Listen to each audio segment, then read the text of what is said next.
dhinaca dhaqanka gabdhaha waxaa jiraan Soomaalida inta badan inay dhahaan maxay gabar wax ka baranay gabadhan ee dhagaheedu ku dhacaan inta badan gabar maxay wax ka baranay ee ismoodo inay wax weyn ee soo kordhin karaan xitaa haday barato waxaan ereyga gabar maxay wax ka baranay aniga xitaa emotional aan u bedel dadweynaha su'aal ay tahay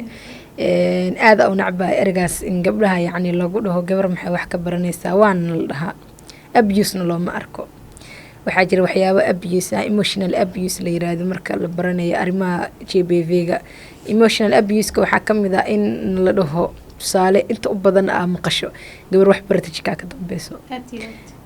maxaad wax la baranaysaa gabar tahay ko ilo nina ku aroosay nina jika u galaysaa ereyo waxaa maqalnaa waxaa kaloo kamid ah abiray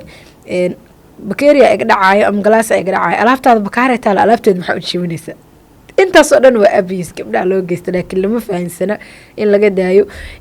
midani dhaqankeena waa wax specific ama sensitive oo aad yani u adag culture qurux badan baynu leenahay haddaan la xumeynin anaga xoogaa waana la xumeeyaa gabar baan ahay beri waxaa laga yaabaa inaan kuursado hooyo noqdo waxaa isugaya responsibility-ga xaajigayga inaan guto waxaa isugaya responsibility ubadkayga inaa guto waxaa isugaya waxbarashadeedii inaa waajibaadkeedii guta inaa shaqadeedii guta hooyaa ahay karti baan u leeyahay gabar baynu ahay waan qabsan karaa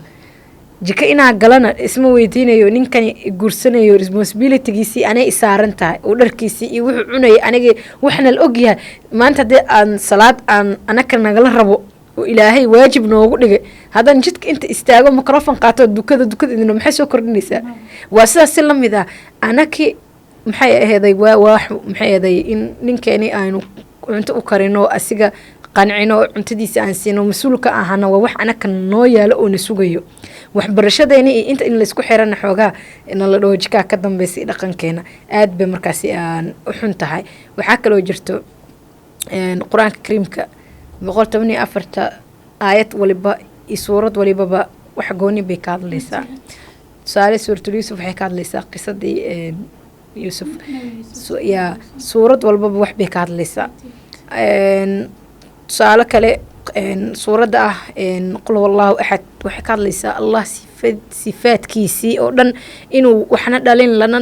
oo aan la dhalin asigan uusan waxba dhalin walaal uusan lahayn uu yahay Allahu samad yani saydka kaamil ah oo dhameystira inuu yahay ka hadlaysaa tusaale kale suuratul Faatiha waxay ka hadlaysaa xiriirka adoonka iyo Allah uu ka dhaxeeyo markaad leedahay alxamdulillaahi rabbil caalamiin arrahmaanir rahiim intaas oo dhan waa mahad celin iyo xiriirkaasi ay ka hadlaysaa intaas oo dhan marka isku soo duuduubo waxaa jirta aayadii ahayd waqarna fi buyuutikunna